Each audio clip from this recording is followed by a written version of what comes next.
seriously leave for like a minute and come back and he puts this on. God. Dick! That's so funny. For lunch, Dick. So Troy didn't want to do it, so he racked it in my stall frame. This should be like somewhere over here. Oh my god. Look at this.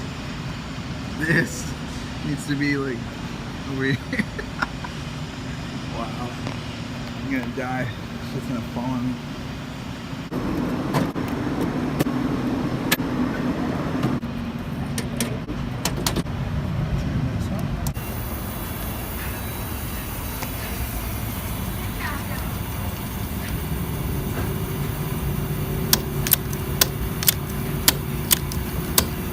Damn it.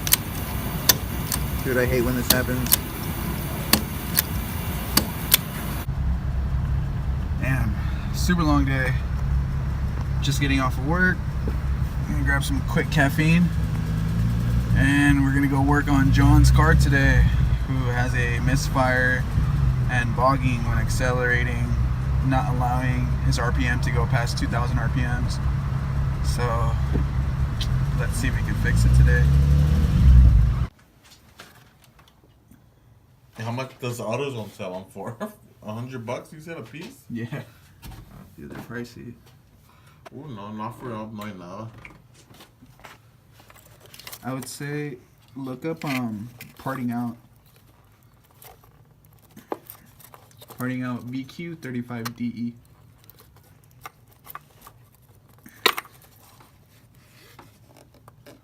Oh, this guy has them 100 for the set. Used? Yeah. Aftermarket or OEM? Oil. OEM? Yeah. Dude, I would jump on that. $100, he said. So prior to tearing everything apart, I did scan the car and was able to pull about 11 codes, a lot of them being reoccurring misfire codes, but there was one for the MAF sensor as well as one for a NOx sensor. So I just finished looking over John's G35. I did find a couple of things: damaged coil packs, damaged PCV valve as well, and some other stuff that needs replacing, but it's getting late, so we're gonna start again fresh tomorrow. So I'm heading to John's house again. I checked his car yesterday and he had 6 coil packs that were all split in half and they were damaged, all of them being aftermarket. The constant rev limiter kind of being at 2K RPMs and not going past it, and it was just restricting him from going any further. So we're gonna be replacing those today along with the spark plugs.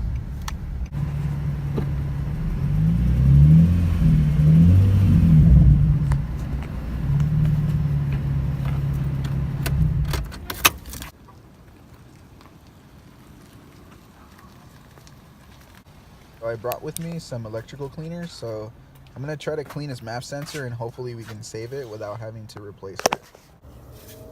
So for the majority of this entire job, you're really only going to need a 10mm socket, which mine has a magnetic tip, that way I'm not losing hardware anywhere, and you're also going to need a 12mm socket. By removing the 10mm bolts that are holding the engine harness, it should allow you enough room to get individually into each coil pack, so you can get each spark plug out a lot easier.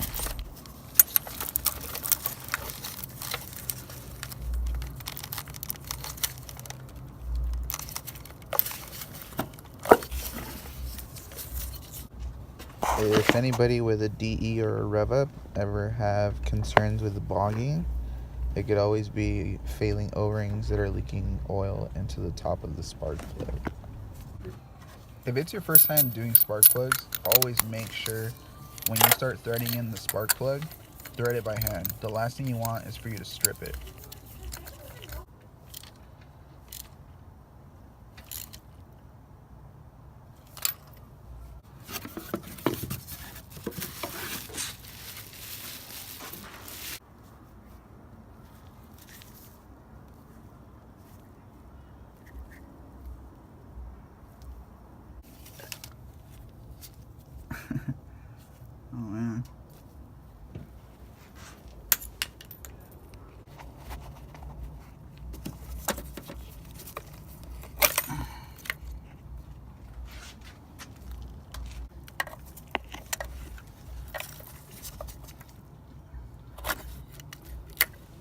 It's little small details like these that you should really double check when you're buying a used car from a used dealership.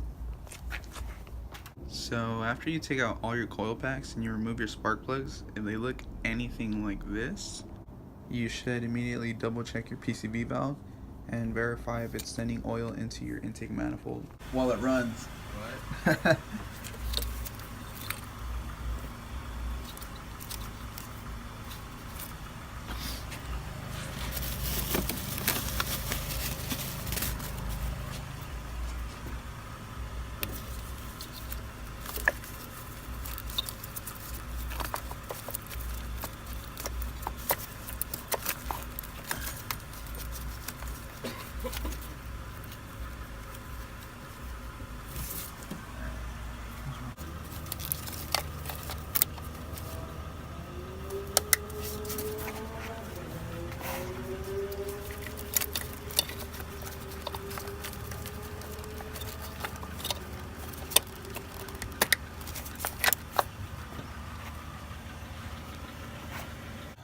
Just finished right now replacing all the spark plugs and coil packs on all 6 cylinders.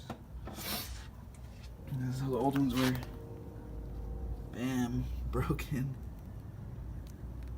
falling apart. Some of them were damaged by oil. Good stuff. Okay.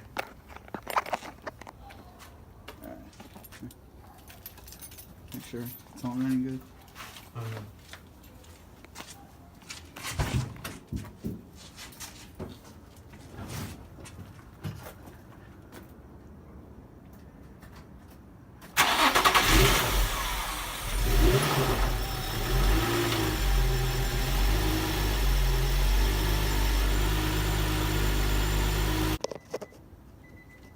All right, attempt number 2.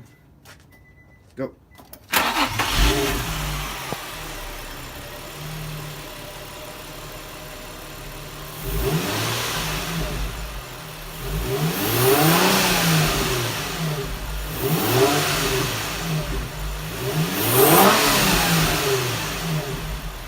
Sweet. Bad MAF sensor. Gotta use my phone. Oh my god, I'm exhausted. It's like 10 o'clock at night. Finally figured out all the issues with John's car. Was able to figure out why it was detonating and giving him a code for the knock sensor. And it was all linked to the coil packs. 3 of the coil packs had completely split and ripped into 2 pieces. The inside of the coil packs itself had just either fallen apart or like disintegrated. The other 3 were just completely like loose. They would pop off and weren't holding at all. Replaced all 6. He was well in need of a spark plug, so we replaced those as well. And that literally removed about 7 codes that he was getting. So finally, after turning it on, replacing all the coil packs and the spark plugs, it was still bogging and it wouldn't go over 2,000 RPMs. All the codes had gone away except for one, which was a P0201, and it was linked to a MAF sensor that was failing. I cleaned it out to see if hopefully that would fix it. It didn't. Thankfully, I brought my 350Z, removed my intake, put it on his, and I got it up and running. Sure enough, it's a bad MAF sensor. Replaced it. It was running good. So we're good now. Another happy customer.